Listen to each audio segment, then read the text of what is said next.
What's goody? Welcome back to another video. Today we are going to be going over predictions for match day 2 of the Premier League. Let's just jump right into it. So the first one we're going to be going over here is the only Friday game, West Ham United versus Chelsea. West Ham got absolutely trounced by Sunderland last week, and Chelsea had a nil-nil draw with Crystal Palace. You know, London is blue. It always has been blue. It always will be blue. Chelsea is going to take that game. If I had to guess, 2-0, maybe 3-0.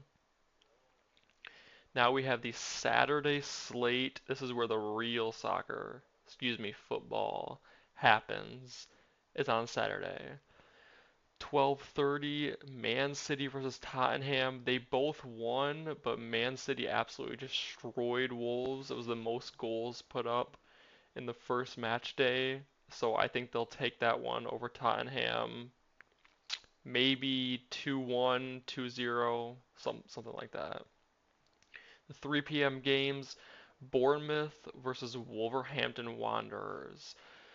Like I said before, Wolverhampton, they got destroyed by Man City, and although it may be a bit closer versus Bournemouth, I still think Bournemouth is going to win easily. Wolves are not very good. This one will probably be 2-0 as well. The other 3 p.m. game, Brentford versus Aston Villa. Brentford did lose 3-1 to Nottingham, but it's hard to say. This one might be a little closer. I'm gonna go with a 1-1 draw for this game. I don't think there's too much in it, although I do think Brentford is the worst side. And here we go. This is the toilet bowl of week 2, Burnley versus Sunderland. We saw what Sunderland did to West Ham. I don't think we're gonna see something that crazy again. That was like when Brentford beat Arsenal on day 1 a few years back.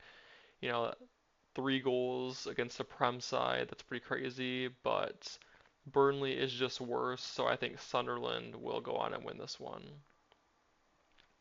We have our last game of the day. Excuse me, excuse me, guys. Sorry, the cat is walking over the desk right now. So we have our last game of the day. Arsenal versus Leeds. Leeds did beat Everton, as not everyone can be quite as smart as me. And I knew Everton was trash, but that's even a new low for them. Arsenal does get a new acquisition in Eze. It's probably too late for him to play though, but it'll be close. So I still think this one is going to go to Arsenal. If Eze plays, it'll probably be more, maybe like 3-0, 3-1, but Arsenal will win it regardless. So now we're on to Sunday. Crystal Palace versus Nottingham Forest. Crystal Palace had a 0-0 draw with Chelsea, and Nottingham Forest beat Brentford 3-1. This is another game, back-to-back games that are going to depend on what happens with Eze, if he joins them before, if he joins them after. Who knows? I'm recording this on Thursday, so I don't know what's happened yet. But I do think it'll still be close. If Eze stays for this game, I do think Crystal Palace could win. But if he's gone, I think this will probably be a draw. 1-1 is probably good. But 0-0 could happen again too. Back-to-back 0-0s. The other 2 p.m. game is Everton versus Brighton. You guys know my opinion on Everton. They are not going to be good this year. I think Brighton will take that one handily. I mean, when you lose, I mean, 2 teams actually lost to newly promoted sides, but Everton is just, they're never going to recover. They're going 0-38 this year. No, I'm just playing, but yeah, I think Brighton will still easily be able to take that game. Fulham versus Man City. This one is interesting.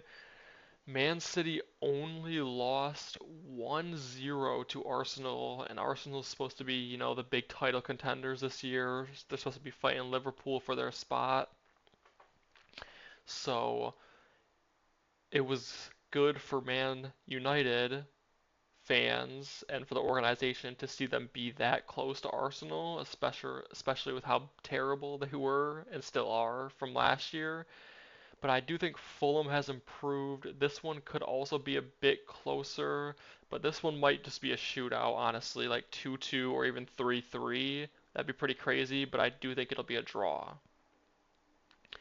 And the last game, probably with the most news, although Arsenal Eze is a big pickup too, this one might have the most news going into it. Alexander Isak skips the Premier League awards, and Newcastle, they sent out a statement on him. He probably will not play this year, and already I already was not very high on Newcastle. I know a lot of people are, but I already thought they were kind of overrated this year, and especially if Isak is going to sit for the year because they both hate each other, him and the organization, it is not going to be good news for Newcastle. I think this could be quite the easy victory for Liverpool. Newcastle still might score though, so probably 3-1 is a good prediction. And all right, guys, that is it. Those are my match day week 2 predictions for this Premier League season. If you want to see more Premier League content, leave a comment down below and like. Peace.